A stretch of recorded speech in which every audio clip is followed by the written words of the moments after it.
Good evening, councillors and also staff who are here with me in the council chamber this evening, and also a warm welcome to our online community joining us through the live stream transmission once again. And this meeting obviously was originally scheduled for last Monday, but due to the Victorian Stage 4 lockdown requirements, council decided to postpone the meeting by a week, and we are able to meet together in person to consider the council business this week, which we are fortunate for. And I think for those that are constantly Zooming to conduct their business would completely understand why we've made that decision, but more on that a little later on.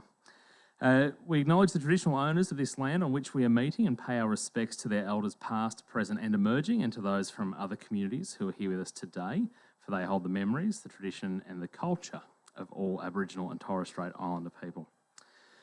Item 3, apologies and leave of absence. Councillor Bennett is a late apology for tonight's meeting from an injury. She has also asked for a leave of absence from Friday the 12th of March 2021 until Friday the 9th of July 2021. Councillor Bennett is taking 4 months off to have a baby. Under section 35(6) of the Local Government Act, she's entitled to 6 months off. This will be noted in the minutes. All councillors have been made aware of Kat's plans prior to this meeting, and a leave is granted, obviously, under the Act for the period from the 12th of March till the 9th of July. And I know that my fellow councillors and also council officers join me in wishing Kat all the best for the remaining weeks of her pregnancy, and also the exciting journey into motherhood, which plenty of us within the room have either been a part of and outside in our community have been a part of or have witnessed themselves. So we do wish her well. Item 4, a declaration under acts, regulations, codes or local laws. Deputy and Acting CEO Deb Mudra, are there any? Thank you. Declaration by councillors of any conflicts of interest at item 5. Councillors, are there any conflicts of interest to disclose? All shakes of heads, thank you. Item 6 is the confirmation of minutes of the previous meeting. Councillors? Sorry, yes.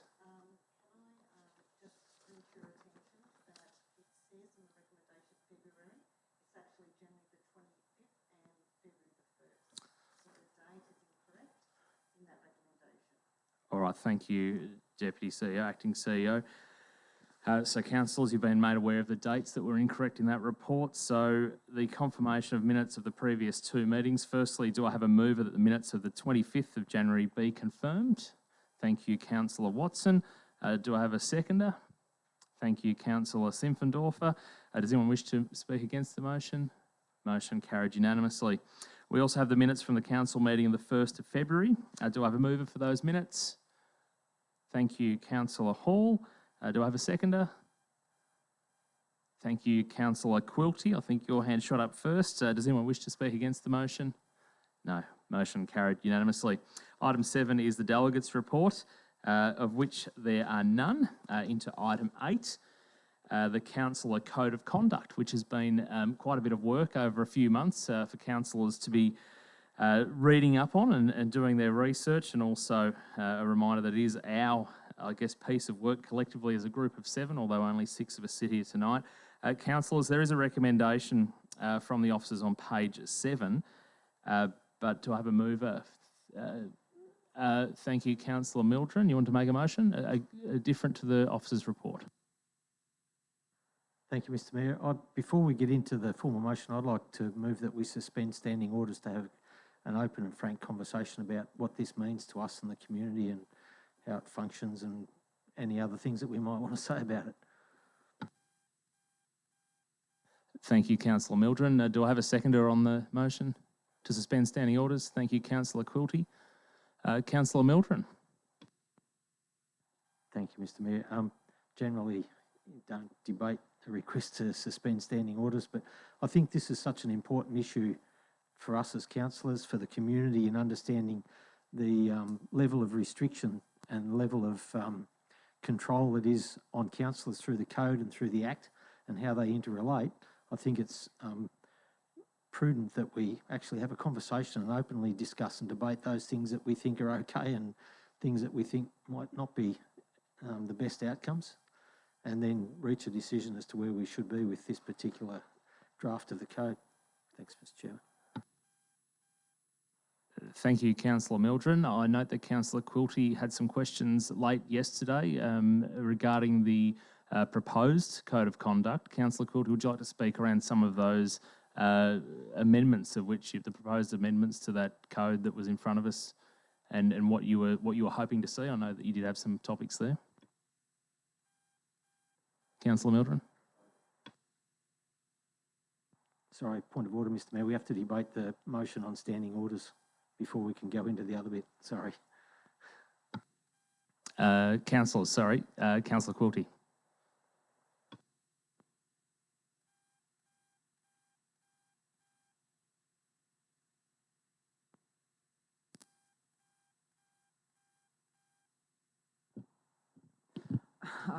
Sorry. Yes, I would like to speak to the motion to suspend the standing orders. I think that the Code of Conduct is such an important document that it will be worthwhile, not just for our own sake as councillors, but also from the point of view of community expectations and, as I always say, from the point of view of transparency and any possible perceived conflict. I think it's of vital importance that we have a robust discussion of the Code of Conduct.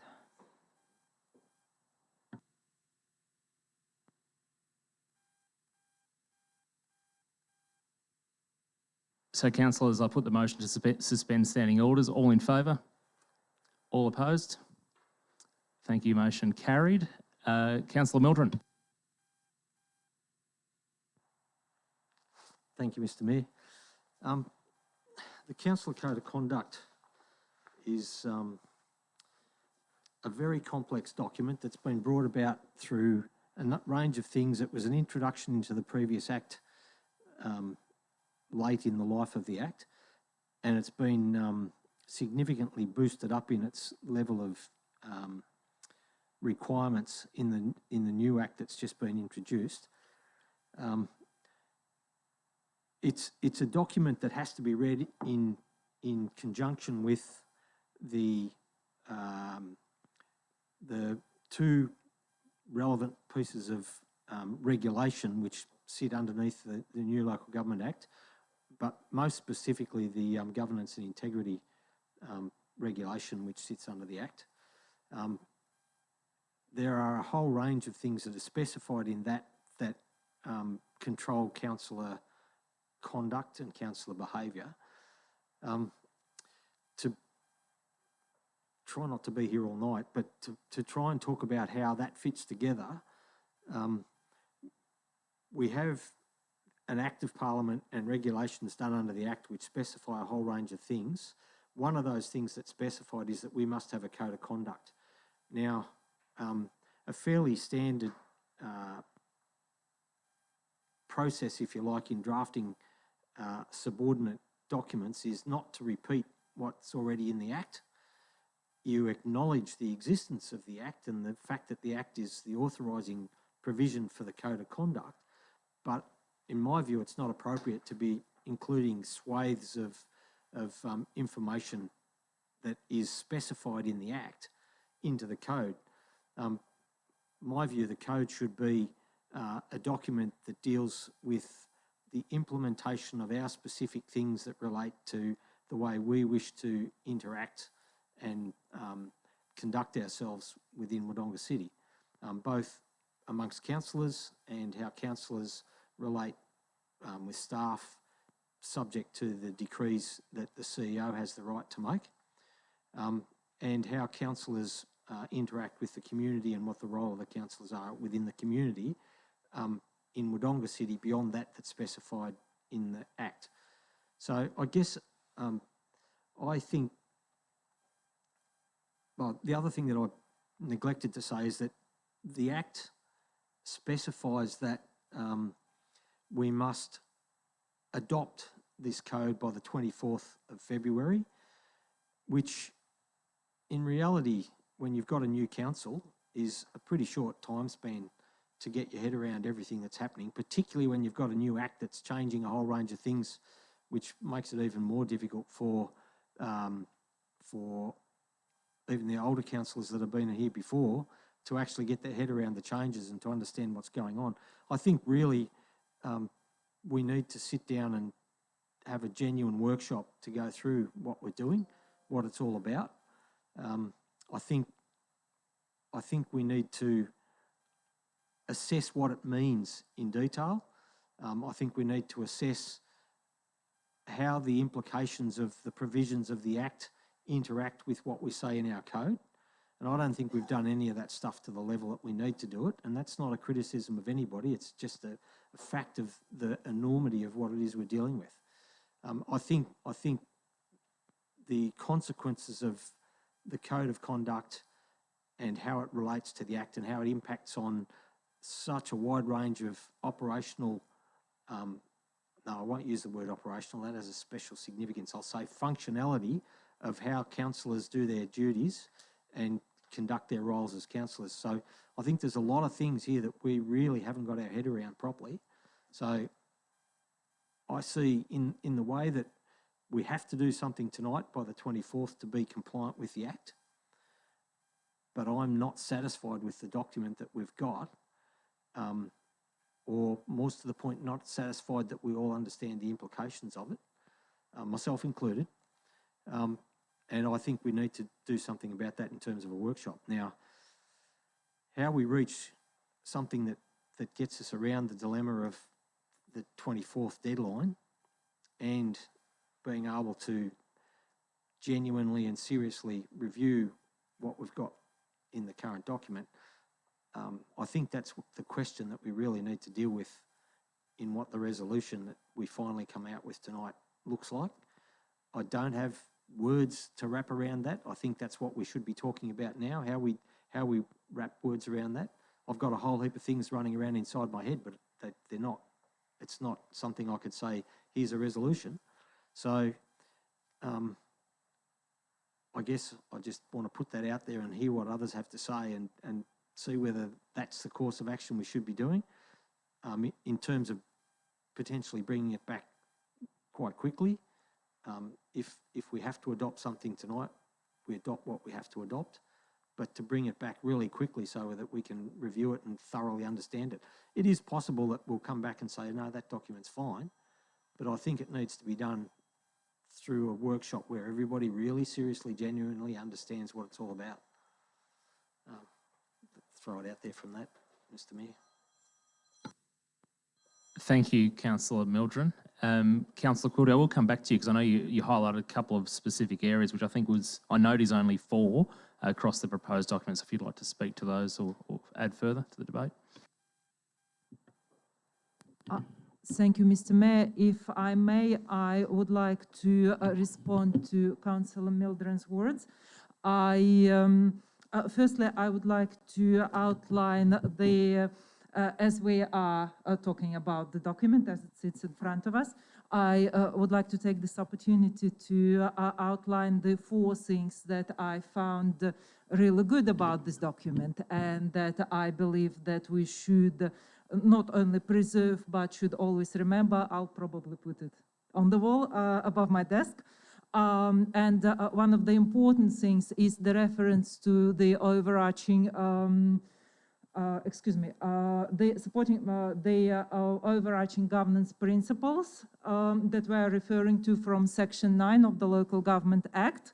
The important ones to me are that council decisions are to be made in accordance with the relevant law, that ongoing financial viability of the council is to be ensured, and that the transparency of the council decision is to be ensured.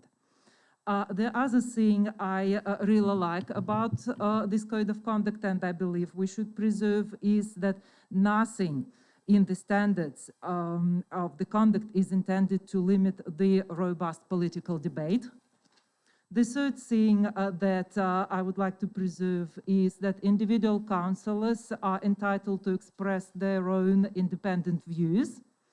And the last but not the least, that council should encourage as much as possible community participation in council meetings, which hopefully will be able to do more with the easement of COVID restrictions and should really strive to do more. As far as not necessarily changing too, I've proposed some changes, but discussing this document. As a new councillor, I would like this document to be my handbook. I would like it not to be a stick, but a carrot, a help to me to be a good councillor, a helping manual for me to engage with the community, with the other councillors, with staff. Basically, I would like to, yes, I would like to have a manual on how to be a good councillor, and I think that's my best opportunity to do this now, is to discuss code of conduct, to make sure we're all on the same page, and this is why I have seconded Councillor Mildren's proposal. I hope everybody will participate with this. Thank you. Thanks, Councillor Quilty. Councillors? Councillor Watson.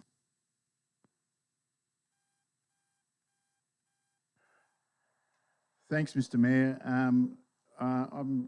Over the 15 years I've been in local government, I don't think we've ever had to use the code of conduct to my knowledge. We might have occasionally, but very, very rarely. I believe we should all respect each other and we should lead by good example. And this is really just to make sure if you step over that line, it'll help pull people up. So we have to have it done within 4 months of the election into office.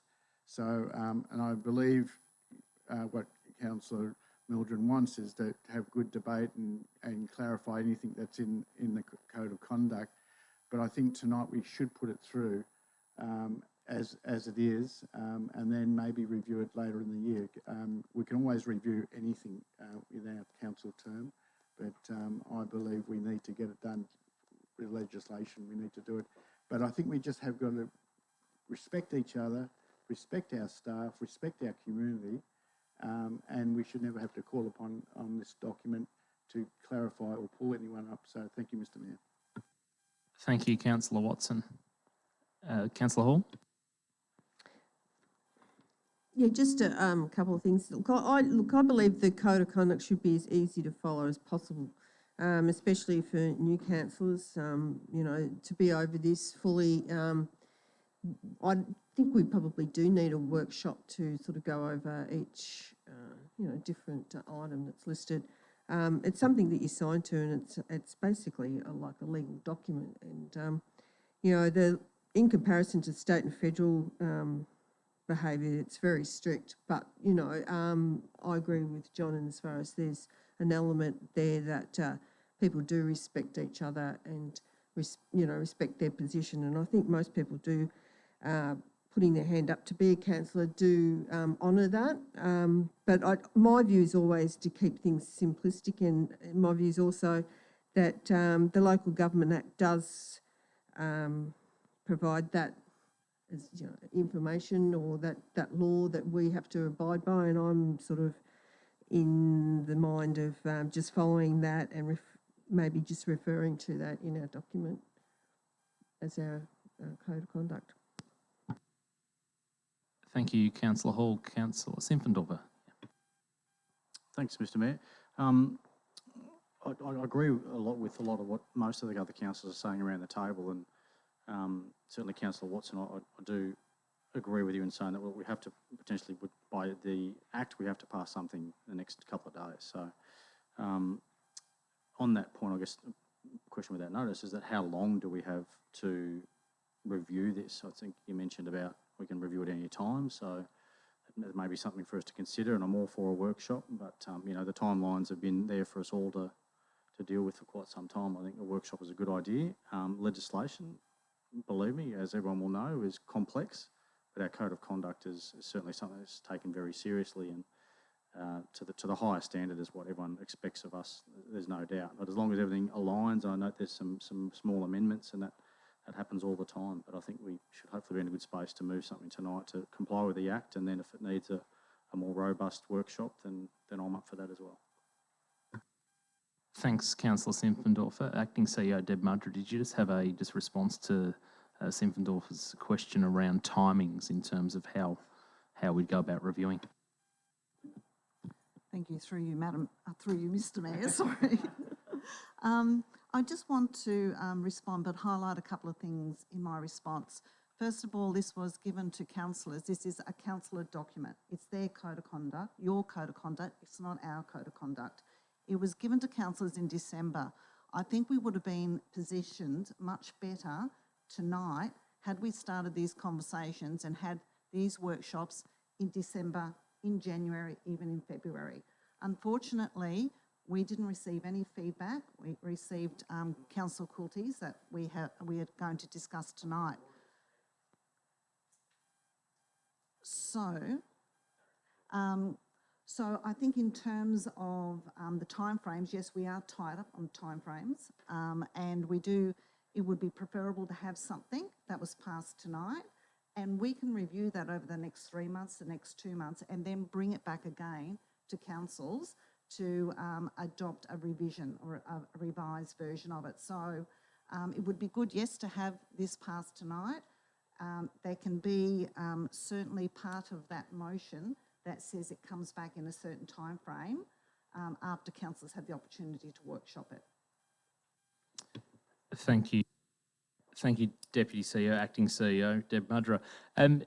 I guess, councillors, as the Mayor and as a new term councillor, as I know a couple of my colleagues are, I do look at the Code of Conduct, and I know I've said to each and every one of you in our group sessions, as we've got to know each other and got to bond and gel together, that these documents are only as strong as you'd hope to think they are once they are tested. I also know that I've made it quite clear, I guess, on my thoughts around us obviously having to perform within the timeframes and the act of which we all agreed to and swore to on being inducted as councillors. But you can only be, as I said, you can only be as comfortable with a document like this once you've tested it. Now, again, I look around the room at quite professional adults that I have the privilege of working with, and that's 7 elected representatives of the City of Wodonga. And as I sit here tonight, I feel comfortable that perhaps we're spending a lot of time on something that may hopefully never be required to be called upon. And we would learn from instances in which we may need to call upon it. But in terms of what's in front of us tonight, I feel that, yes, we should work better as a group towards getting the outcomes for things that we are comfortable with, but I also feel that we have had ample time to raise that with each other as councillors. So with that being said, bear with me just one moment.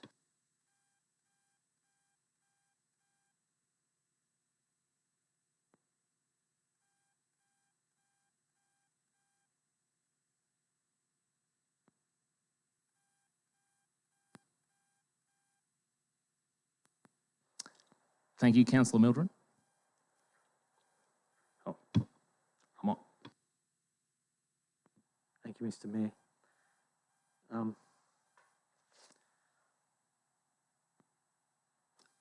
I don't sit lightly and come to this place to be admonished by staff saying that we had heaps of time and we should have done things. I actually did say things in a briefing meeting when this was discussed, and I haven't seen any changes that come from the things that I said.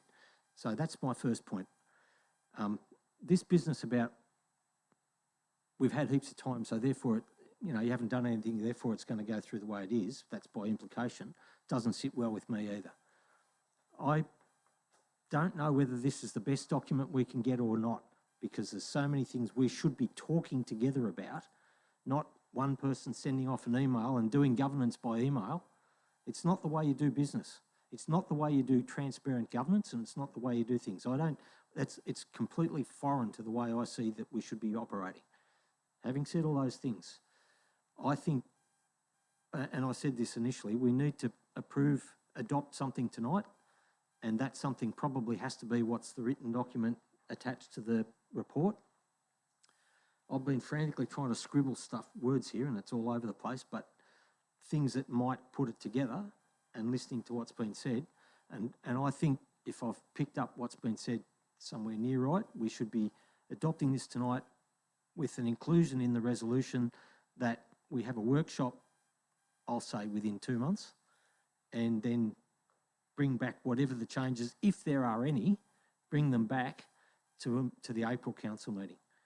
And I think if we put words around a motion to that effect, then I think we're probably a long way to solving all the issues that are associated with this. The things that I see and the things that I've heard other councillors say around the table tonight. So, I mean, what I've written here probably isn't good English, but I'm happy to try and read some of it if that makes any difference, whilst we're still outside standing orders, and then we can decide what we do with it, if that's okay with you, Mr. Mayor. Councillor Mildren, I was suggesting we might move to resume standing orders, then adjourn the meeting following that, and get the words together on that motion, so we can put a motion. Sorry, Councillor Watson. Mr. Mayor, we're going into a pretty heavy time, and the timing of the review is more critical to give it a bit more time, because we've got the budget process, and that's going to take a lot of our time and energy. So if we do go ahead with that, I'd like to think Councillor Mildren might give it a bit more time, not the short time, because basically the time limit we're doing is our budget period time. So, Councillor Hall. If I recall, when I first got onto council, I think we did actually have a workshop. Like, it wasn't something that councillors requested, it was something that was just provided. And I think as new councillors coming on board probably should be involved in that as well. You know, as I said before, it's we're signing to this, and it's a legal document, and when you sign to something, you really got to know what you're signing to, and I think that's only fair for some that aren't sure of what's in the document. Thank you, Councillor Hall, and I don't think anybody in the room disagrees with the sentiment of your comments there. Councillors, I will put the motion that, I'll put that we resume to standing orders. Do I have a mover? Thank you, Councillor Watson, the seconder. Thank you, Councillor Hall. Anybody wish to speak against? Carried unanimously. Councillors, we're now resuming standing orders, and I would like to adjourn the meeting for 5 minutes to get our wording right, that will allow us to adopt the recommendation for the Councillor Code of Conduct to take us forward from tonight to meet the requirements of the Act for something to be adopted, I should say, within 4 months. And we will get the wording together to be, I guess, generous on time to ensure that it doesn't detract from budget process. And I do note also the requirements and the efforts of 7 councillors that are not full-time positions, that are done around all different working, personal and lifestyle commitments. So I think we need to make sure that we're fair and reasonable on each other in moving forward with how we treat the Code of Conduct. So that's my final requirement there. So I've got a mover, I've got a seconder for the adjournment of the meeting. No, yep, thank you. Meeting is adjourned.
The meeting has now been resumed. We're on item 8.1, the Councillor Code of Conduct, following suspended standing orders for some conversation between councillors around the position that we've found ourselves in, with a code of conduct being required by the Act of 2020 to be adopted by the 24th of Feb. There has been some conversation around councillor discomfort in terms of rushing into what that document may look like. And through conversation and debate, I believe compromise has been found between councillors. I'm going to do my best to read some writing that is not mine, and we'll see if we can get ourselves through there. The motion is for the purpose of compliance to meet the mandatory requirements. The Councillor Code of Conduct as attached will be adopted tonight. A councillor workshop will be conducted to review the Code of Conduct with a report back to the July Council meeting. Do I have a mover? Thank you, Councillor Mildren. Do I have a seconder? Thank you, Councillor Quilty. Does anybody wish to speak against the motion? Councillor Watson. Councillor Mildren, would you like to speak first? Thank you, Mr. Mayor. I think this is probably a quite good compromise because it meets basically the objectives of most of the councillors around the table. It can be seen as some councillors who might see it as unnecessary and are happy with the document as it stands, obviously might not support or might not see the compromise for the value that it is. But I think the councillors around the table have expressed desires that are reflected in that motion, and I think that's why we should run with that motion, and gives the opportunity. We may come back, as I said earlier, we may come back after the review and say, no, that's a perfectly good document. We'll wait and see. But I think after the review and the workshop, every councillor around the table will have a thorough and common understanding of what it's all about. I don't think we have that at the moment. Thank you, Mr. Mayor. Thank you, Councillor Mildren. And Councillor Quilty. Thank you, Mr. Mayor. I would like to propose some amendments to the Code of Conduct in its current form. Is it a good time to do it now?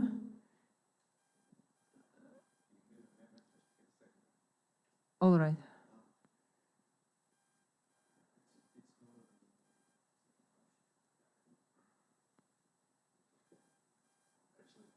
Apologies.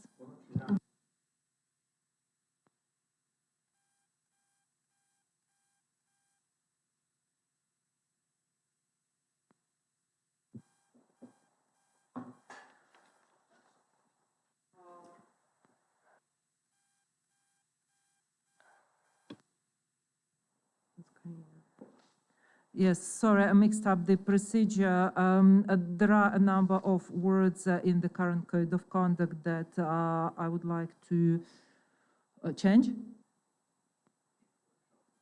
in the workshop. Yes, I'm happy with that. Thank you, Councillor Watson. Thank you, Mr. Mayor, and Councillor Quilty. Those questions need to come up if we're going to have the review. If this motion is passed, I'm going to vote against the motion. Is that you know, it's what our behaviour and everything. There it is set out there. I don't believe even doing a workshop and getting things sorted out. There might be a few minor changes, but I think we're going to put a lot of effort into having probably the same document, Mr. Mayor. Councillors?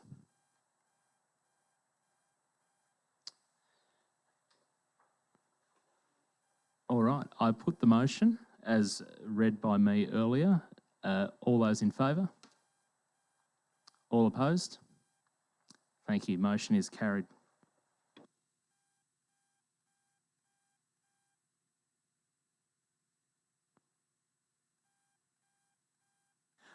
Item 8.2. Councillors, this report proposes the adoption of a policy that sets out how we engage with the community, which I emphasise is important to each and every one of us. There is an officer recommendation on page 31. Would somebody like to move a motion as per the officer recommendation? Thank you, Councillor Mildren. A seconder? Thank you, Councillor Simpfendorfer. Councillor Mildren. Thank you, Mr. Mayor. Community engagement is probably the single most important function that we actually do as an overall global activity rather than the specifics. I don't think this document's perfect, and I don't think we'll ever get it to be perfect, but it's a good start, it's a good stepping stone, and we can build on it as we go. As I've said in previous occasions, we need to be cognizant of the fact that we have to go out and engage a wider range of our community. It's very easy to go and get the usual participants that rock up and become part of the things that we do, but this document's a good step in the direction towards broadening what we do, and I commend the document and the motion. Thank you, Mr. Mayor. Thank you, Councillor Mildren. Councillor Simpfendorfer, no further comment. Councillors? No, I therefore put the motion. All those in favour? Carried unanimously.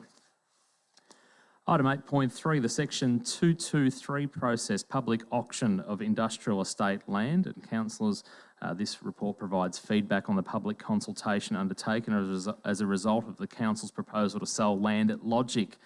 There is a recommendation on page 45. Would somebody like to move a motion? Thank you, Councillor Watson. Seconder? Sorry, Councillor Watson, is that as per the recommendation? Or yeah, as per the recommendation. A seconder?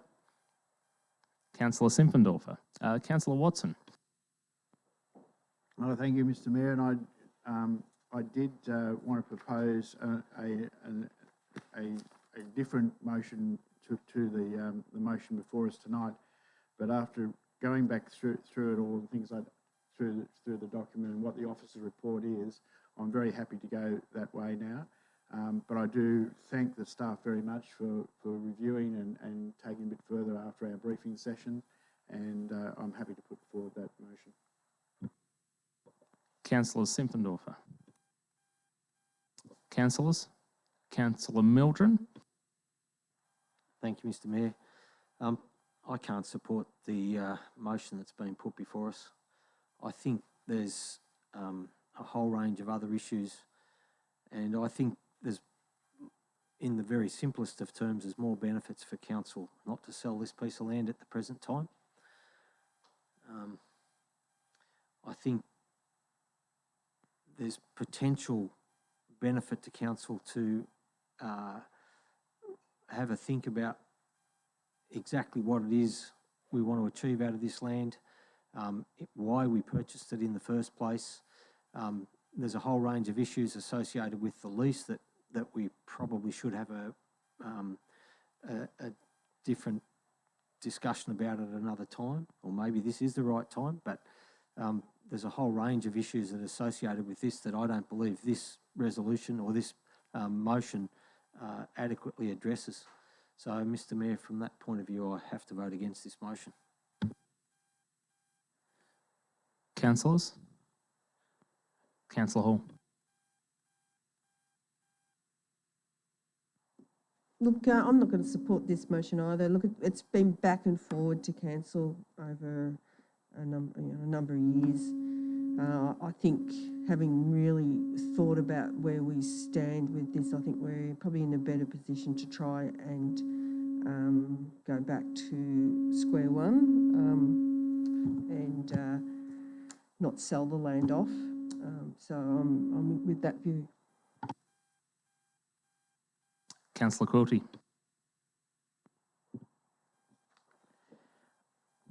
Thank you, Mr. Mayor. While I do believe that it is generally a good idea to sell council's land, I'm not going to support this sale either. I believe that this that a lease, a sustainable lease, if it could be achieved, would provide an additional stream of income to the council. Hopefully that would alleviate the burden on the ratepayers, and I believe that it's a better idea to look at it again rather than rushing into selling it. Thank you. Councillors, I'd like to move an alternate motion, if I can. Not yet?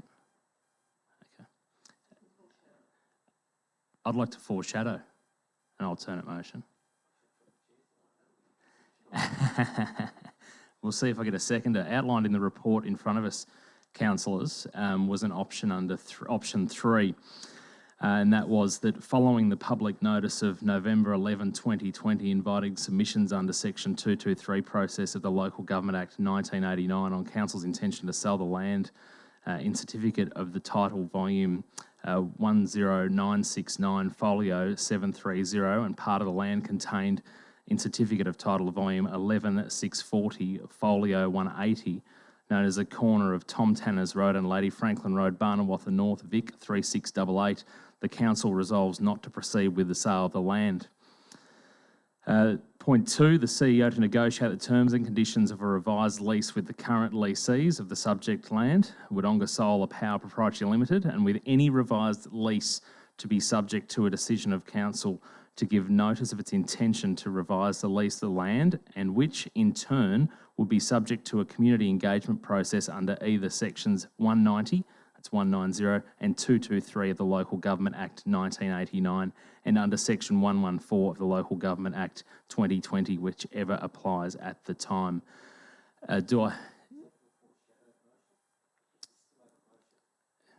Yes, that's my foreshadowed motion. Okay. So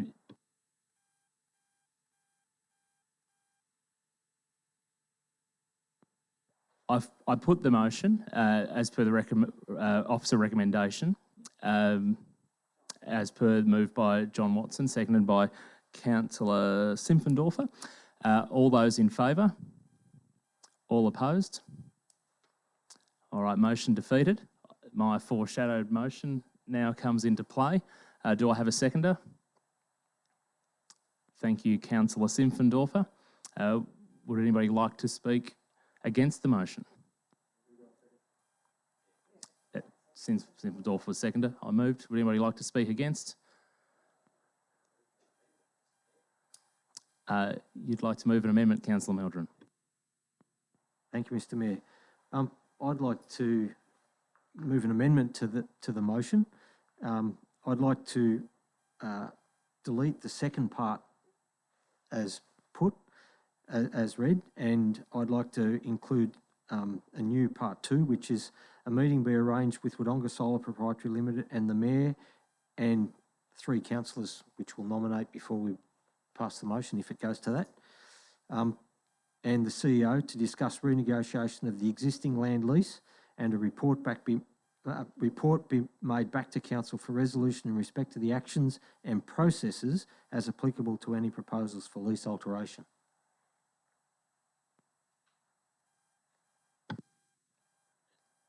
Do I have a seconder for the amendment? Thank you, Councillor Hall. Councillor Meldrum. Thank you, Mr. Mayor. The reason I've suggested this amendment is this has been quite a complicated series of events that have transpired over the last 12 months or perhaps a bit longer. And there's been a number of other parallel events that have influenced the way I see how things are undertaken in respect to dealing with these sorts of issues.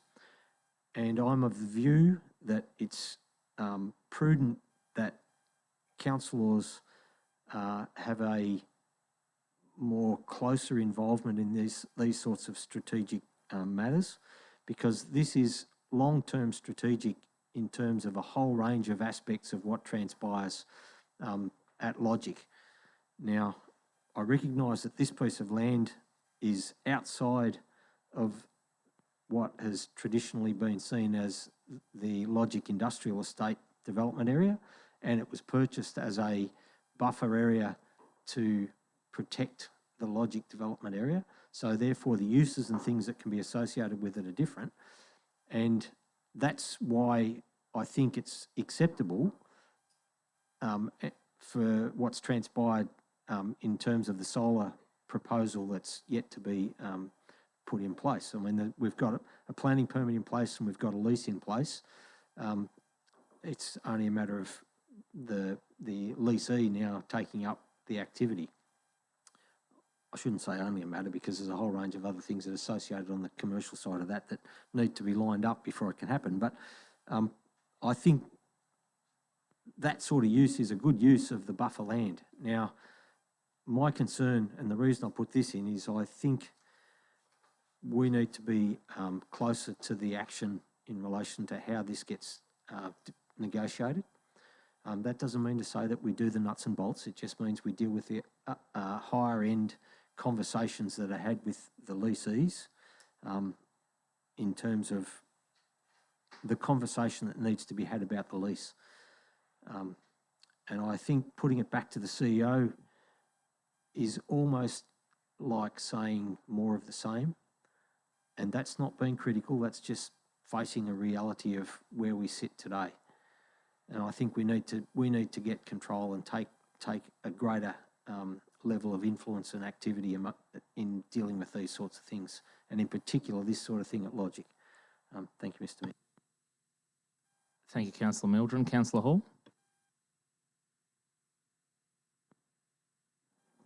Just briefly, I agree with Councillor Mildren's assessment of that. You know, I do believe that councillors and the mayor and the CEO working together with the Wodonga Solar will eliminate a bit of to and throwing, and we hopefully will get the outcome that, you know, will work going forward, because we've been dealing with this.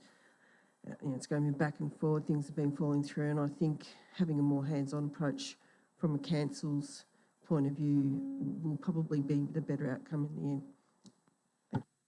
Thank you, Councillor Hall. Councillor Watson? Mr. Mayor, I have to really strongly speak against this amendment or this change to your motion.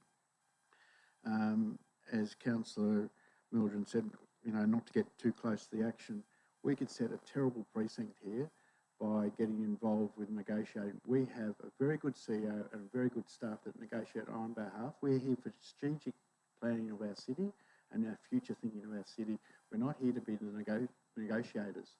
That's why we have really fantastic staff that administer all of those things on our behalf and bring reports back to us. So, Mr. Mayor, I'd have to say we're going to set a very poor precedent if we go through this. Thank you, Councillor Watson. Councillors?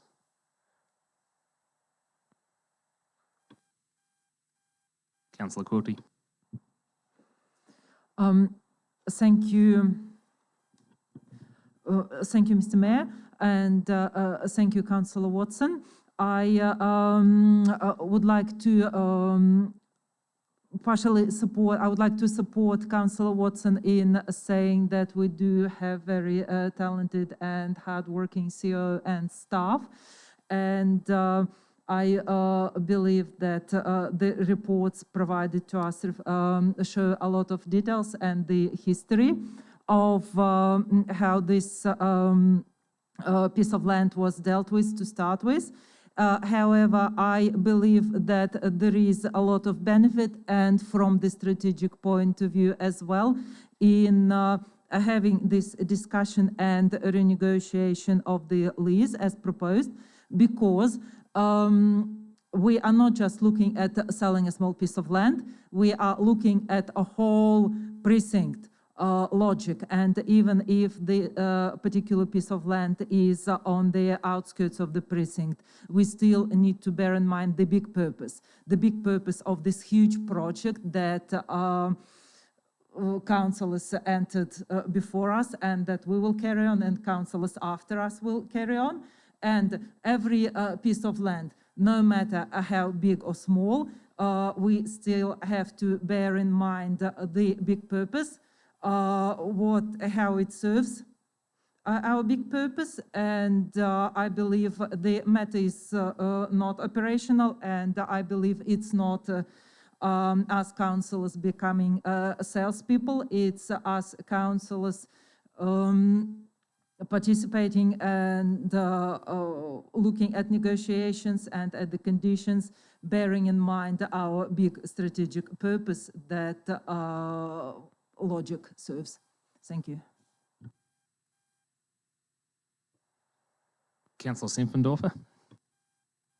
Just quickly, sorry, take that off.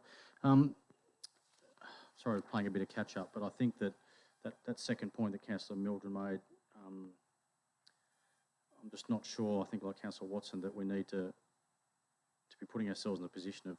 I think we're getting in that operational area a bit much. I think that if we are firm on that, it's a strategic decision, which I think it is.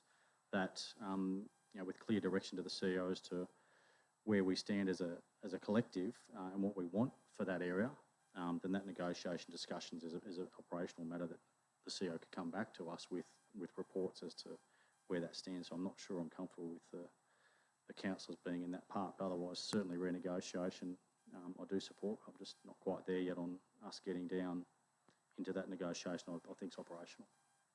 Thank you, Mr Mayor.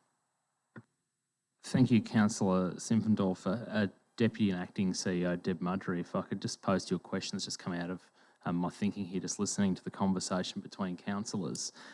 Just to clarify, in terms of the councillors' ability to be on top of and in control of the transfer of a council asset, whether it be a sale or a renegotiation of lease in the case of option 3 in the report in front of us. Is my understanding correct that under the section 223 and also under to some degree the section 190, we still have reported back to us by the CEO before any decision or implementation is made? Would you be able to just clarify that for myself and for other councillors, please? Yes, thank you, Mr Mayor. Yes, that's correct. Under the 190 and the 223 process, any negotiation that takes place in relation to the lease will then come back to council for council to make a decision whether they accept that or not, because that's then what goes out to the community to say council intends to lease the land or revise the lease with Wodonga Solar under these conditions. That will go out to the community. So council has to make a decision that they agree with what has been negotiated first. That goes out and the community has an opportunity then to put in a submission. And even if the community does not put in a submission, that must then come back to council again for the final decision to enter into that revised lease. So there's several points in which council has that decision-making power over that lease. So we basically do the negotiation and bring it back to council. Thank you, Deputy CEO. Councillor Mildred, in closing. Thank you, Mr Mayor. There's a number of things that come out of the conversation that's just been had. The experiences we've had in the recent times indicate a number of things. If we look back at what happened with another development in the Logic estate that was brought to us at the last council meeting, we as councillors actually, and I acknowledge John didn't support the rest of the councillors, so John's been consistent. We as councillors didn't follow the line of operation, if you want to call it that the staff had undertaken in respect to the negotiation process for the sale of that land. And there was a whole range of reasons why that happened. I think by going to direct conversation, not getting into the nitty-gritty, but direct conversation at the principles level with councillors and Wodonga Solar, we will set the principles in place upon which the staff can then go and undertake the detail. And I think that's going to be a much more expedient way to get to the other end of this process. It's all very nice to say that the 223 and associated process under the new Act opens up all these avenues for council to do things. They're procedural things.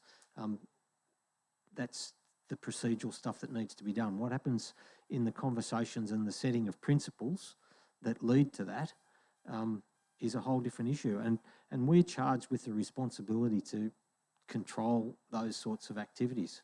And I think probably too frequently we impose stuff on our officers that we shouldn't be doing because it's beyond what we should be expecting of them in those circumstances. Where it's top level principle material like this, we should be making the decisions and undertaking the conversations ourselves. The other thing, the comment that this is operational is just patently incorrect. It's far, far higher than an operational matter. It's not deciding, garbage bin issues, or it's not deciding road maintenance issues, or it's not deciding, preschool issues. This is top-end strategic activities within the way this municipality functions and the way we deal with things like with assets like logic. It's not low-end operational activity by any stretch of the imagination. So we have to take it. We've been charged by the community. We've been put in place by the community as elected members to absolutely undertake this stuff. So from that point of view, that's why I suggest that we should support the amendment. Thank you, Mr. Mayor. Thank you, Councillor Milton. I now put the amended motion. All those in favour? Oh, sorry. I put the amendment. All those in favour? All opposed? Councillors, as the vote is tied at 3-3, I will exercise my casting vote for voting against the amendment, and I therefore declare the amendment defeated. Councillor Mildren. Mr. Mayor, you've adjudicated on a matter associated with a motion that you've moved. I believe that breaches our governance rules.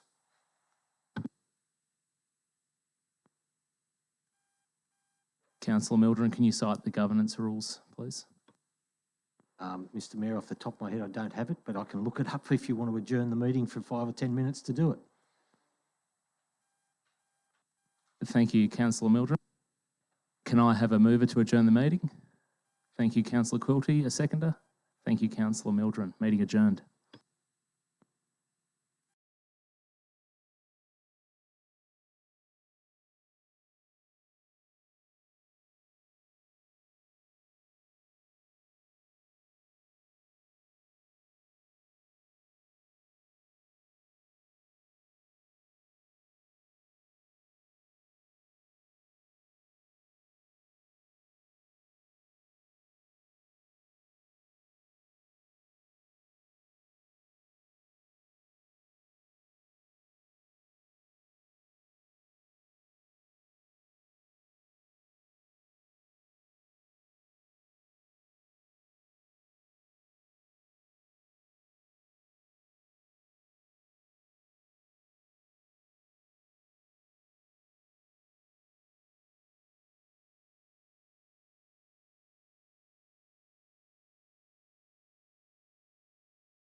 Thank you. Welcome back to tonight's meeting. We had a point of order from Councillor Mildren, the ruling being that there is nothing in the governance rules to support the point of order. So we proceed back to the motion for item 8.3.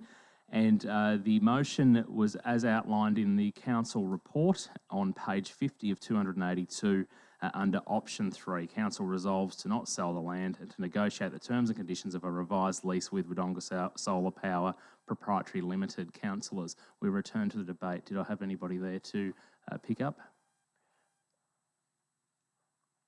No? Councillors, in closing that debate, I'm ready to put the motion. All those in favour? All those opposed?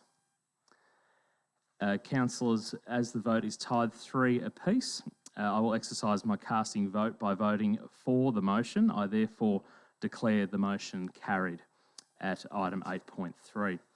Item 8.4 is the Council's report into the review and also reviews an existing policy, and the proposed revision incorporates recent state government legislation and policy changes on the child safety policy review. The recommendation is on page 54. Do I have a mover? Thank you, Councillor Quilty. Seconder, Councillor Simpfendorfer, both as per the recommendation. Councillor Quilty.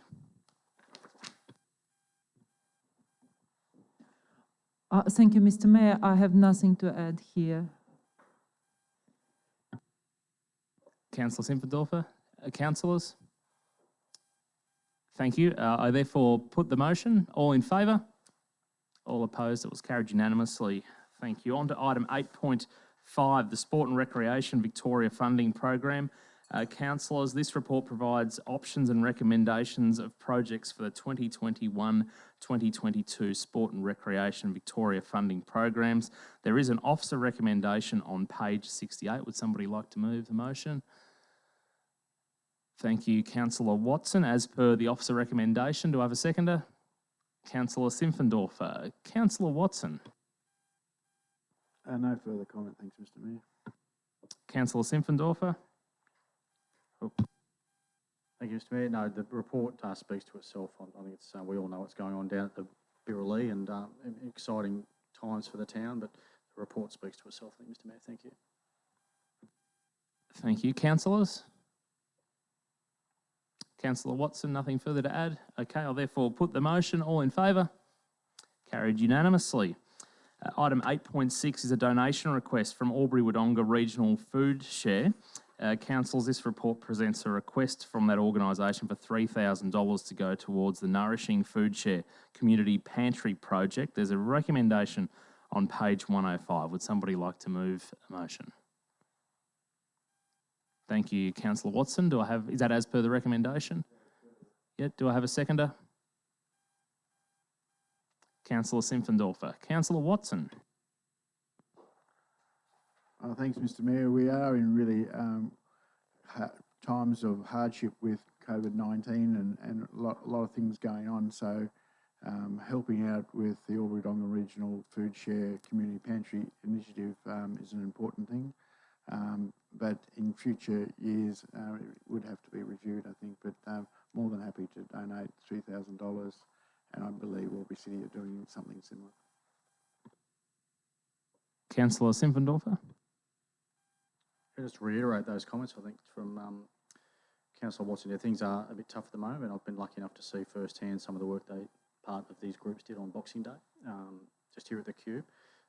So yeah, I support the motion, and whilst we're not obviously in the position to be throwing around thousands of dollars to these types of organisations in this instance, I think it may be worthy for us to support what's going on in that space, and if it needs to be reviewed, certainly case-by-case basis. Thank you. Councillors. Councillor Mildren. Oh, sorry, did I miss a hand? Mildren first, thank you. Thank you, Mr. Mayor. The Foodshare organisation and a myriad of other organisations just like them do an absolutely wonderful job in our community. They are fantastic in the way they deal with the charter of their activities, and the people that work with these organisations are genuine, honest, hard-working and caring people. However, the ratepayers of Wodonga pay their rates money to Wodonga City Council for purposes associated with municipal activities. Donating the ratepayers' funds, which is what we're doing, is not, I believe, one of those things that we should be doing. Donations can be done by any individual person at any time they choose to, and that's more appropriate. You know, donate. Ratepayers that can should donate. Ratepayers that don't have the resources, well, that's a whole different story, and they should look after themselves. But it's not a case. I don't believe we should be donating money to any form of charity, no matter what. And secondly, what equity is there in saying Foodshare warrants the donation over and above a myriad of others that I would suggest are in similar positions given the circumstances we've been through in the last 12 to 18 months. I think we're potentially making a rod for our own back, because the precedent that's established by making donations in the current circumstances, or in any circumstances generally, but particularly in the current circumstances where there will be many, many other places who, on merit, will be equal or more deserving than Foodshare, that puts us in a very difficult position. So I think it's inappropriate to be donating ratepayers' funds in the first instance, and secondly, we're creating a rod for our own back potentially, and therefore I'm going to vote against the motion. Thank you, Mr. Mayor. Thank you, Councillor Meldrum. Councillor Quilty, your hand was up before. Yes, it was. Thank you, Mr. Mayor. I would like to start by saying that ever since I came to Australia 16 years ago, I have admired the culture of volunteering, community service, and I think my fellow Australians can truly be admired globally for their willingness and readiness to give a helping hand to those who are in a tight situation, and I think it is to be admired, and it will be hard to rival globally. However, I believe that it is not the job of the Council to donate on behalf of the ratepayers. I'm sure that residents of Wodonga, those who can, will be more than willing to help out those who are in need. And I don't think it's our job to do it on their behalf. Therefore, I will not be supporting this motion. Thank you. Councillor Hall. Look, I'm in two minds of this decision, and I take both views on from both sides of the argument. Look, we've given them money back in, I think it was 2015-16, and I think they have asked again once before, and we may have declined it. I'm not 100% sure on that, but it is difficult times. Albury Council are donating $3,000. I don't want it to set a precedent going forward. The food bank does cover other regional local areas. I know they go out that far. I know I'm not aware that those other councils contribute to them, but they may do. I'm just not aware of that. But tonight I'm going to make the one decision. I will support it. But going forward, I think they need to become, maybe look at their way of how they do fund things. And you know, I hate to see anyone go hungry, and for that reason I'm going to support it. Thank you, Councillor Hall. Councillor Watson, in closing. Thank you, Mr. Mayor. I will make a comment on closing tonight. I'm just blown away at our philanthropic people are out there that donate and do so much good for our community. I think we're showing great leadership here, so that we're showing that this is a good organisation to donate to and help support other people to donate. So I'm more than happy to put this forward and feel good about donating to this organisation. Thank you. Thank you, Councillor Watson. Councillors, I put the motion. All in favour? All opposed? Motion is carried 4-2. Item 8.7, the Municipal Emergency Management Planning Committee. Councillors, this report seeks the Council's authorisation for the de-establishment of the current Municipal Emergency Management Planning Committee, or MEMPC, which I should have used from the get-go, and the establishment of a new MEMPC. There is an officer recommendation on page 110. Would somebody like to move a motion? Councillor Simpfendorfer, seconder. Was that as per the recommendation, Councillor Simpfendorfer? Seconder, thank you, Councillor Watson. Councillor Simpfendorfer. Thank you, Mr Mayor. As has been detailed in the report, that it establishes that previous planning committee, and a new one is formed under the requirements of the new Act. So I support that as it stands, and really not much else to add, I guess, to the report. Thank you. Councillor Watson.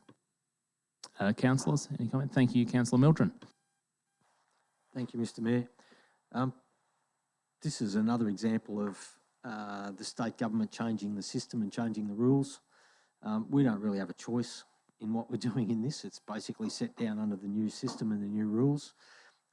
It possibly benefits the council in a number of ways, particularly insofar as it now, as I understand it, puts an obligation on the various other, I don't like the term stakeholders in this context, but the various other players in the emergency management arena, such as police, fire, all the other groups that come in to contribute and participate in an emergency event.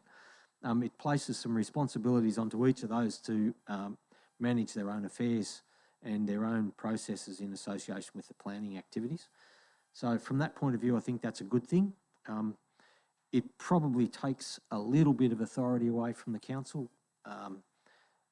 It certainly removes the voting rights of the council law unless it's structured differently, but the council officer that's appointed under this process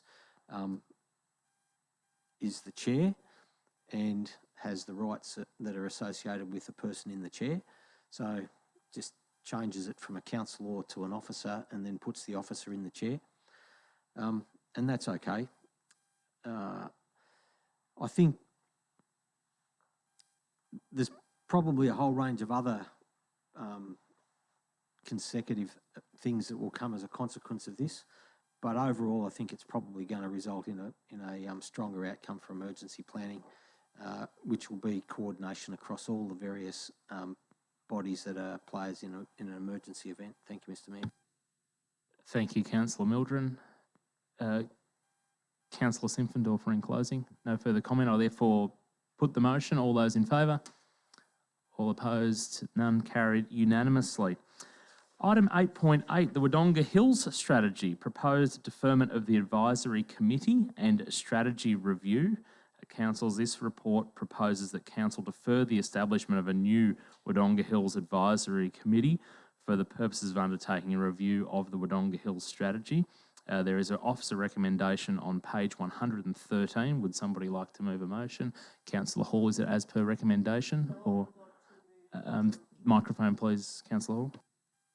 I would like to move another motion. Okay, my motion is I move that the implementation of the Wodonga Hills Strategy be suspended pending a comprehensive review, and the review be referred for budget consideration.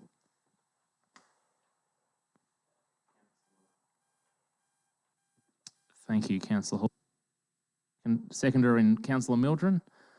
Thank you, Councillor Hall. I move this motion because the Wodonga Hills Strategy has been racked with controversy since its inception in 2017. A committee was appointed to work through a list of priorities identified in the strategy that was set up by the previous council.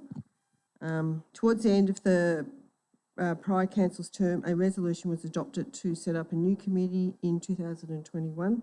The new committee was to review the Wodonga Hills Strategy and the priorities of the prior committee, then report back their review and assessment to council later this year.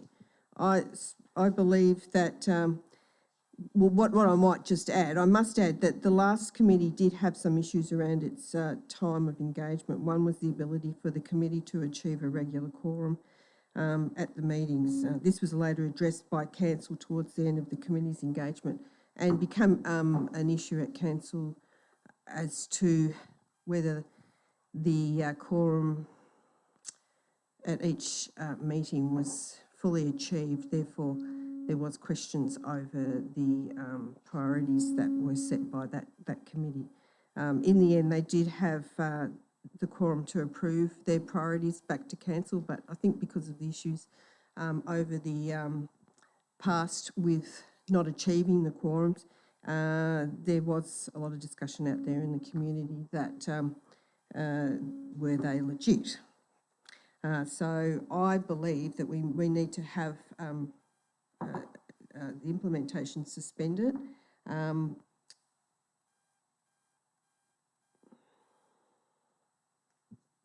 There was a long list with the Wodonga Hills Strategy. Some of the priorities required large amounts of budgetary dollars. The Hills Strategy and the list of priorities provided was by the last committee not to have been discussed by this as a whole, this council. We haven't discussed them as yet, and that is an issue, and I think they should be. The officer's reports states that a new committee is not needed or warranted at this stage due to the late tabling of the report only last year, and we haven't achieved many of those priorities going forward. After some thought around this, it is my view, being part of the new council, I believe we need to look at a whole of council at the whole strategy. This would allow time for discussion with the new council going forward, especially around budgetary considerations and the possibility of a new approach in addressing concerns over the Wodonga Hills and any development thereof going forward. If need be, we can, when it comes to working on council budget in the next few months, we can discuss the possibility of a reassessment of the hills if that is chosen to be the result, and in doing so we may be able to achieve a more realistic, simplistic and affordable approach going forward. I think the strategy really does need to be looked at, and whether we can actually achieve it in the budget allocations that we do going forward with this council, and it seems to me that that's not the case. Thank you, Councillor Hall. Councillor Mildren. Thank you, Mr Mayor. Anybody who's followed the Hills Strategy saga since day one will know that I've pretty much not been supportive of it pretty much all the way through the process. In terms of strategic planning, it's such an unbalanced document. It leaves a whole range of things wide open. It serves some aspects of the planning process really well, and it just omits consideration or depth of detail in respect to a whole range of others. The balance has just been missed. It's almost as if the document was prepared with an agenda to deal with certain elements and everything else just came along for the ride. When Councillor Mitchell was dealing with the previous motion that resulted in the proposal that we're dealing with here to review this process, that was fundamentally what he was seeking to try and get reviewed, was the imbalances that happen. It doesn't mean that necessarily any of the things and activities that might be benefiting from the current strategy might not benefit under the new one. It just means that we get a better balanced outlook to what transpires and how we deal with all of the different hills in a more equitable manner. The strategies that we've put together, or the strategy and implementation processes that were put together under this plan, aren't equitable across all the hills, and indeed some hills get treated differently to others under the project, and the vast majority of priority items are stacked in favour of certain activities and certain selected hills. That doesn't mean that that shouldn't be, to some extent, the way the thing works, but I don't believe it's been done in a balanced way and justify the chosen outcomes. So I think this motion gives an opportunity to get a good review in place and do it reasonably quickly and adequately resource the review and get it done as independently as we possibly can. I accept that it's all up to what happens in our budget deliberations, and 7 councillors might choose to give priority to some other budget activities other than the hills, and so be it. If that's what happens, that's what happens. But I think we do really need to deal with this from the point of view of balance and equity, and from the point of view of budget expenditure and determining how we allocate funding to implementing the Hills project or the Hills strategy if it continues. So I'll leave it at that. Thank you, Mr. Mayor. Thank you, Councillor Mildren. Councillors? Councillor Quilty. Sorry to quote a certain member of parliament, but I'll be brief. I think a comprehensive review is a good idea, and the budget is the perfect time for it. Thank you.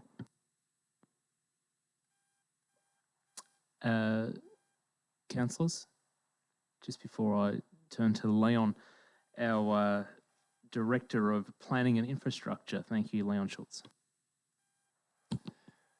Mr. Mayor, if I may, the priority table that was presented to the councillors about a year ago set out, I think it was 135 actions that needed to be undertaken across the hills over a range of priorities and over many, many years.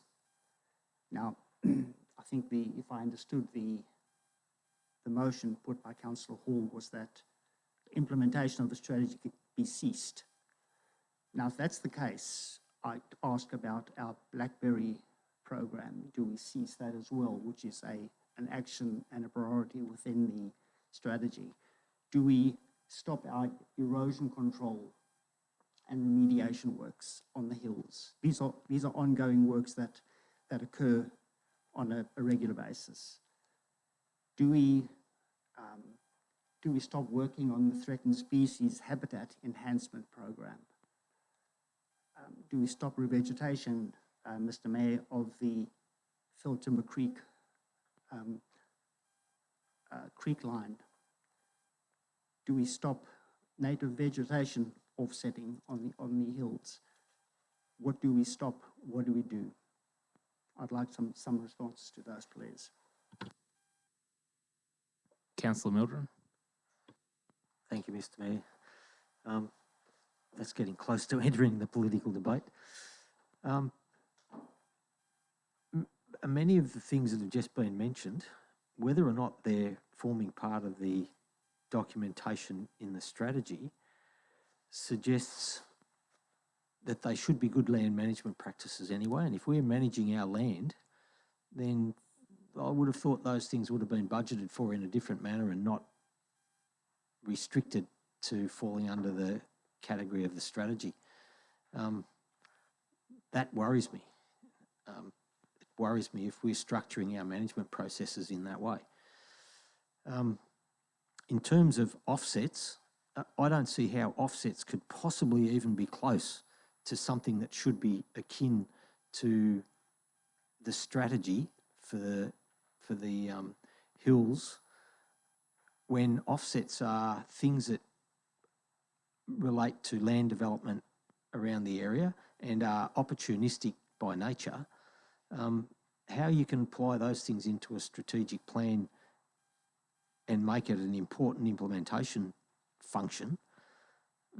I mean, I can see how you can write it in there as maybe you can do this type thing, but just because you don't implement the strategy doesn't mean that you can't continue to manage your land in ways that involve offset planting. Now, I don't know how many people around this table actually know what offset planting is, but offset planting is an actual, in effect, a statutory process whereby land is set aside in perpetuity for environmental offset for other land where the vegetation of a similar type has been removed. That's a very simplistic way of describing it.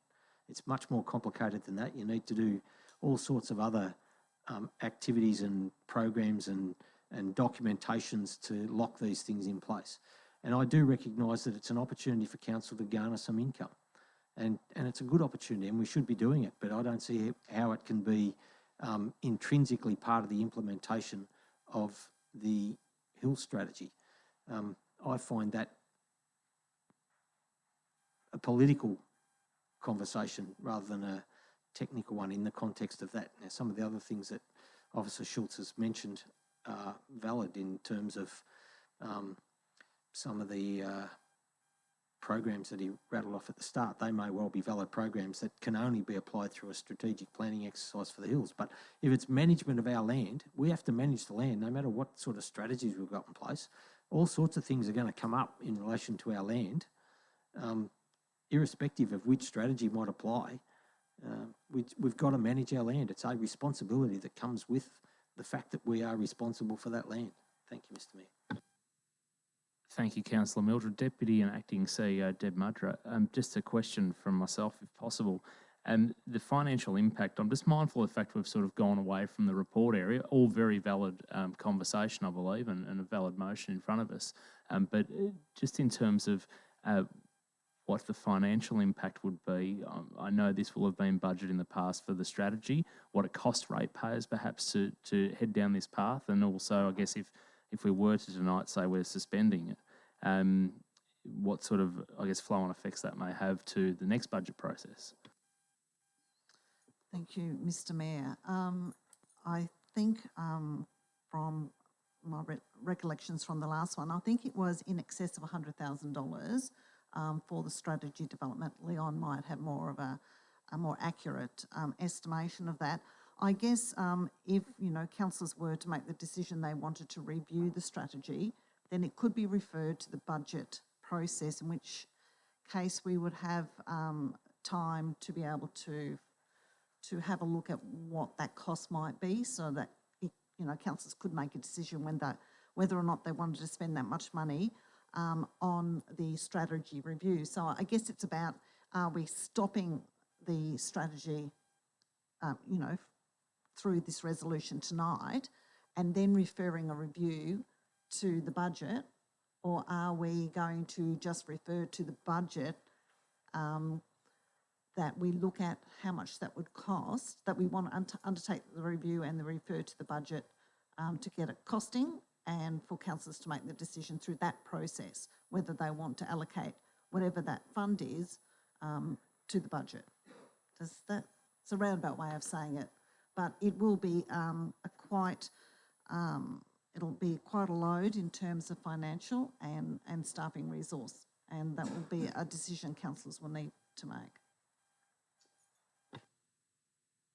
Thank you, Deb, and that just sort of cements in my mind, obviously there's a fair bit of history to this one for returning councillors to be on top of, and also for new councillors as well. Councillors, I'll just open up any further conversation on the motion that is in front of us. Yeah. Councillor Mildren. Thank you, Mr. Mayor. In response to the Acting CEO's comments, the resolution that was passed last year by the former council actually placed an obligation for review and for all these things anyway.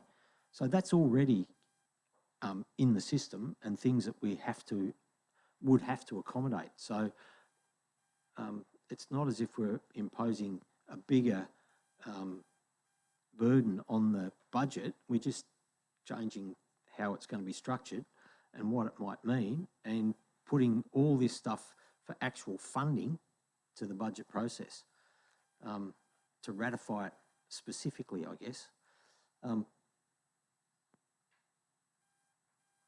That sort of covers it, I guess. Through you, Mr. Mayor, I hear what you're saying, Councillor Mildren. I guess it's in the wording on the resolution that's passed tonight, and then that will give council officers clarity on what you require us to do. So.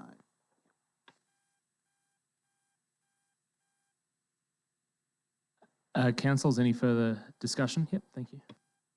Thank you, Mr Mayor. I'm not sure, to be brutally honest, I'm not sure who this needs to go to or through you, but I just to get a better understanding of what's been put forward, that's pending a comprehensive review, and I think Councillor Mildren may have mentioned an independent or an external review. So does this need to go any further to discuss timelines or by who, or I understand the context of what we're trying to do. Do we need to take it any further, I guess is my question, or is it in the spirit of it that the comprehensive review was done by the councillors? Is that what we... Yep. Yep, so the comprehensive review by the councillors.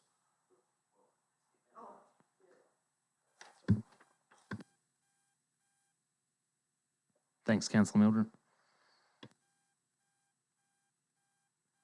Good. Yeah, the way I envisage these things normally work is if you're referring something to a budget process, the budget conversation determines, what the cloth is and how you cut it.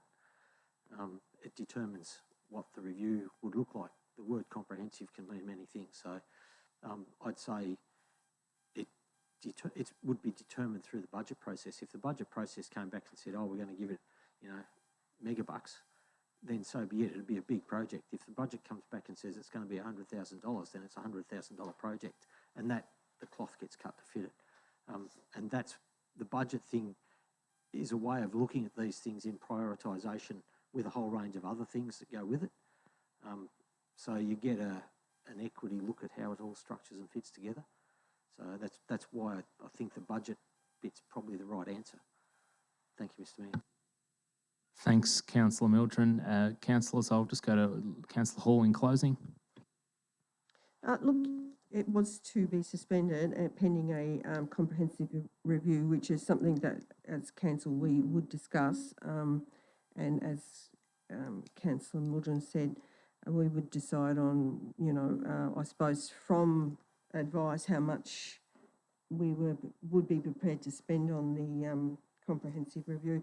But Councillor Mildren was right. The reason why this was to come up as it is now was Councillor Mitchell's, which we did vote on, was to have a broader look at this because of the issues that were still existing. And now the recommendation is to basically, not go ahead with this for the next few years. And I think as a council, we need to have more of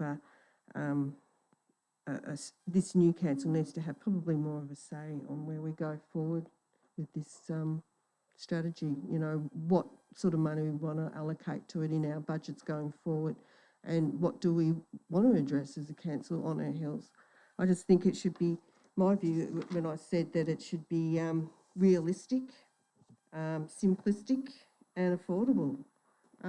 There's no, to me, I don't believe there's the point of having a strategy if we're not going to put any money towards it in the end, that's not the idea of going forward. So, but we have to look at the issues out there and have a chat as a council around those. Thank you, Councillor Hall. So just a reminder, Councillor Hall moved that the implementation of the Wodonga Hills Strategy be suspended pending a comprehensive review and the review be referred for budget consideration.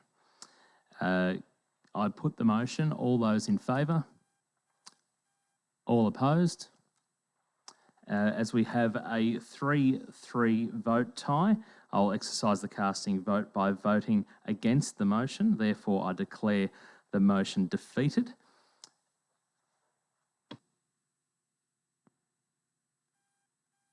Councillors, do I have another motion? Councillor Watson. Mr Mayor, I'll put forward the recommendation by officers. Thank you. Do I have a seconder? Councillor Simpfendorfer, thank you. Councillor Watson. It's self-explanatory, Mr Mayor.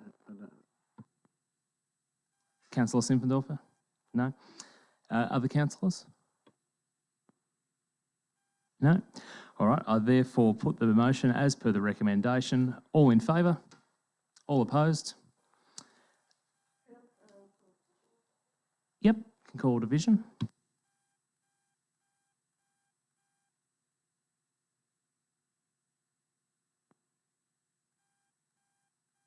So a reminder of those voting for was Councillor Watson, Councillor Simpfendorfer and Councillor Polton.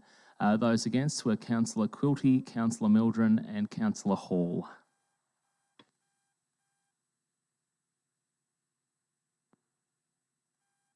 And casting vote was for, with myself, Councillor Polton. Thank you.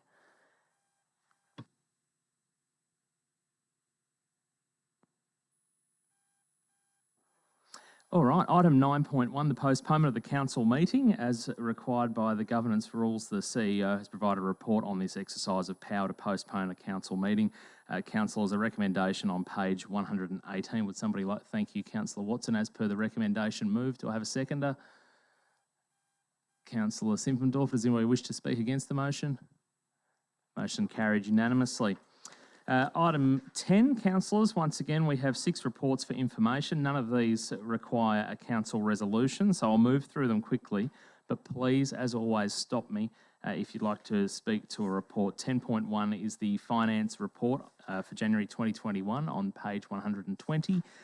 The planning report for January 2021 is on page 131 at 10.2. Thank you, Councillor Quilty. Thank you, Mr. Mayor. I would like to just very briefly speak on the variances in the finance report on page 124. We have, and it's not the first time it's there, we have 935,000 less expense in expenditure in employee costs than budgeted.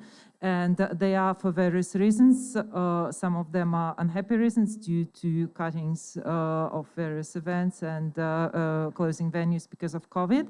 One I couldn't help but notice is 180,000 savings in sick leave and parental leave.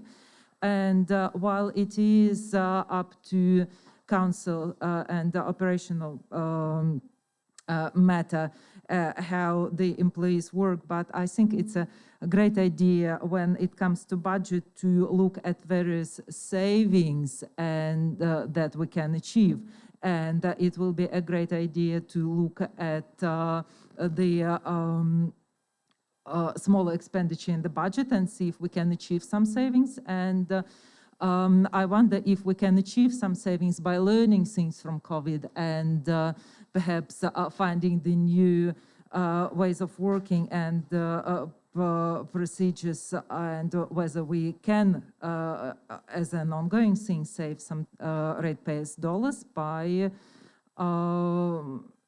working, by not having to spend as much on sick leave if people had the opportunity to, to work from home, or as long as it doesn't detract from customer service. Narelle Klein, Director of Finance and Systems, did you have any commentary to add to Councillor Quilty's sort of question statement? Through you, Mr. Mayor. Certainly with budgeting for sick leave and those sorts of provisions, they are provisions that we allow for.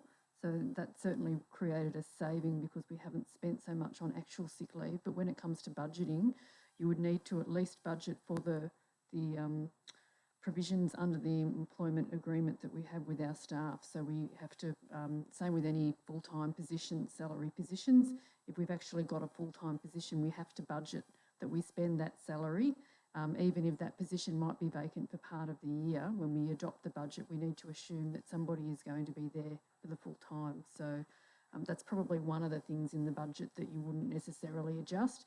You just reap the rewards at the end of the year when we've had a good year and our productivity's been up, or we've had salary savings. That's when we can do a budget variation throughout the year and we can realise some of those savings and put it to a priority project, or wait until we get to the end of the year and pick up those savings when we're doing our next budget planning. Thank you. 10.3 is the building report for January 2021 on page 134. The 10.4, the competitive services report for January 2021 on page 139. The Audit and Risk Committee 2020 to 2021 mid-year report for Council on page 142. The 10.6 record of councillor meetings on page 165. 10.7 the decisions register on page 169. All right, item 11 is notices of motion, of which there are none. Item 12, petitions. Item 12.1, petition speed limits on Baranduda Boulevard. The report considers a petition from 72 signatories requesting council take action on the speed limit near Westmont Village precinct. There is an officer recommendation on page 178 of the agenda. Would somebody like to move a motion? Thank you, Councillor Watson. Do I have a seconder as per the recommendation? Thank you, Councillor Simpfendorfer. Does anybody wish to speak against the motion? No? Okay. Oh. Councillor Watson? Mr Mayor, I don't need to add any further comments. It's clearly stated in what is seeking in the report. Councillor Simpfendorfer. Thank you, Mr Mayor. I think yeah, we're all aware that petition was coming, and I think I have been actually approached by some other members of the public about some further issues out that way, just south of there with an intersection and how the traffic is flowing. So I think it's it's timely that does get looked at out there, and they've been recommended to push it through the normal procedures. But it just reminded me then that I was approached only on the weekend about some safety concerns out there. So I think it'll be the petition is welcomed and a chance for the CEO to report to future council meetings. So thank you. Thank you, Councillor Simpfendorfer. Councillors, Councillor Mildren. Thank you, Mr Mayor. It's my memory mightn't be real good on timing, but it's 2 years or maybe less since we actually had the review that reflects what's being said in this anyway, and went through the Vic Roads processes and changed the speed limits to reflect what's on the ground right now. If we're talking about enforcement issues don't generate a need for changing speed limits if you technically look at the way the system works. And I understand that part of the complaint here is people not adhering to the speed limits that we already have. That's an enforcement problem, and perhaps we should refer that to the police, but that's a difficult thing to deal with if it's not in our realm of activity. The other thing that comes in the petition is matters of noise, and they say that they've got exhaust brakes and things from trucks. If we've got heavy vehicles using that route, then we probably should be doing something about understanding what that is and why they're using it and so on. That is probably a bigger issue that perhaps the matter that we're referring to the Chief Executive should look at is what traffic is actually using the road to determine how you deal with the exhaust brakes issue, if it's what the petitioners are saying it is. So even though we've looked at it in the relatively recent past, and I'd be surprised if Vic Roads, who control what speed limits can be applied and what can't, I'd be surprised if they would have changed their views in that shorter period of time. But nonetheless, we should submit it to the CEO, and I'd support the motion as it's been put. Thank you, Mr Mayor. Thank you, Councillor Mildren. And Leon Schultz, the Director for Planning Infrastructure, again, from past, I dare say, with the growth over the 2 years, since it was perhaps last reviewed, that is definitely part of the process through the CEO and the reporting back to Council. Would that be correct? Mr Mayor, the first step ordinarily would be to discuss this at the Traffic Liaison Committee meetings, which are held on a quarterly basis and include members of Vic Roads as well as from Vic Police and Council staff. We will certainly solicit the views of those agencies and undertake a traffic count process, and we'll make a recommendation and bring it back. Councillor Mildren is correct in saying that there was a recent review, a successful review, if I might add, that the speed limit in the vicinity of the Westmont facility was reduced down to 60 kilometres an hour. That is in place. Whether Vic Roads will entertain a second review will remain to be seen. Thank you, Leon. Councillors, anybody else wishing to speak? In closing, Councillor Watson, any further comment? All right, I therefore put the motion. All those in favour? Carried unanimously. Item 12.2, the petition for the dog park. This report considers a petition from 57 signatories requesting council consider another site for the proposed dog park. The report commences on page 180 and there is an officer recommendation on page 181. Would somebody like to move a motion? Thank you, Councillor Watson, as per the recommendation. Second by Councillor Hall. Does anybody wish to speak against the motion? Or thank you, Councillor Watson. Thank you, Mr. Mayor. Can I say a big thank you to all the people who've put in a submission and put in their thoughts and thinking on this matter. With the report, a further report will be submitted to a future council meeting on the matter. I've put to Officer Hogg another idea or another position where it could go. So I think with a review of where it is going to be a good thing for our city. But I do thank every resident who has made a submission or made a signature on the petition, that the feedback has been both positive and negative, which has been good. Thank you, Councillor Watson. Councillor Hall. Yes, look, petitions form part of our consultation process, so, you know, it's good to get feedback. Sometimes it's difficult getting feedback from the community, but, you know, petitions are a good way, as well as putting in their, we've got a consultation process at the moment, as well as involving themselves in sending something through to council regarding that. I think it's still open. As the recommendation says, there's a report to come up to future council meeting on the matter, and so it's still early days regarding the location of the dog park. Thank you, Councillor Hall. Councillors? No? Any further? Councillor Watson in closing? No? I therefore put the motion. All those in favour? Carried unanimously. Thanks very much. Item 13 is the common seal, of which there are none. Item 14 is general business. Councillors, are there any general business amongst us this evening? Councillor Watson. Oh, Mr. Mayor, I don't want to extend the meeting too long, but we had a visit today out to our regional waste management transfer come recycle centre. Albury City Council is the operator. Can I say it's a magnificent site out there? We're very lucky to have it so close to our city, and from solar to gas production to recycling to reuse. It's an amazing centre, and I commend everyone to think that this is a fantastic asset in our city, or in our region, I should say, Mr. Mayor. Thank you, Councillor Watson. If I can just add to that commentary from our tour today and reiterate the Albury City Council staff welcome all Wodonga residents at any point in time to book in a tour, whether it be as a group or individual, so they can see and I guess be educated on what happens beyond the curb once the bin disappears into the back of the truck. It could be an eye-opening experience, but also one that I think we might learn where we've probably all been at fault at different times, putting it in the wrong spot. So that's one I'd extend to the community. Councillors, further general business? No, thank you. Item 15 is urgent business, of which there is none. Item 16, question time. Deputy and Acting CEO, Deb Mudra, do we have any questions? Just through you, Mr. Mayor. We've had a number of questions sent through from Mr. Mike Fraser. I will read those four. I think there's about 4 questions that he's sent through.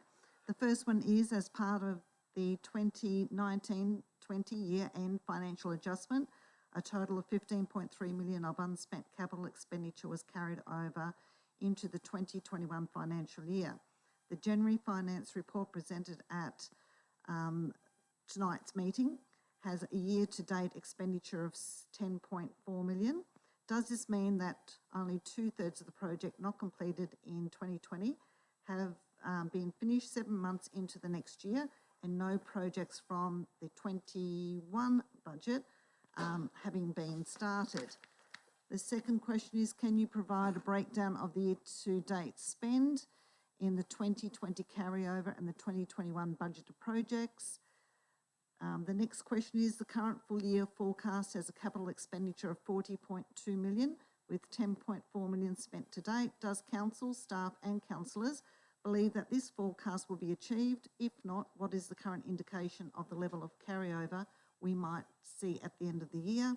The final question is, how much of the forecast of 40.2 million expenditure is yet to have tenders approved, purchase orders placed or supply contracts awarded? We have provided a comprehensive response that has been prepared and will be sent out to Mr. Fraser, and a copy of that will also be available on our website for members of the community who may want to see that. Thank you, Deputy CEO Deb Mudra.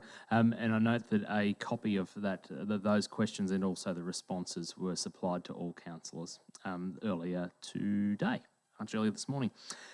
Councillors, item 17 is confidential business. We do have 2 items of confidential business. There is a recommendation on page 186 that the meeting be closed to the public to consider matters pursuant to section 3, brackets 1 of the Local Government Act 2020. Do I have a mover that the meeting be closed to the public? Thank you, Councillor Watson. A seconder? Councillor Simpfendorfer. Does anybody wish to speak against the motion? Carried unanimously.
Item 19, councillors, adopt in-camera recommendations. The recommendations on page 266 of your agenda and on page 190 of the public agenda. Do I have a move that we adopt in-camera items? Thank you, Councillor Watson. Do I have a seconder? Thank you, Councillor Mildren. Anyone wish to speak against the motion? Carried unanimously. Just before I close the meeting for this evening, I just wanted to mention our next meeting is on the 15th of March, Monday night. And just reiterating, because it has been quite a long evening, our best wishes to our colleague, Councillor Kat Bennett, for the weeks ahead. And we look forward to, hopefully, all things considered, meeting a new bub. Councillors, those viewing online and council officers, thanks so much. The meeting is now closed.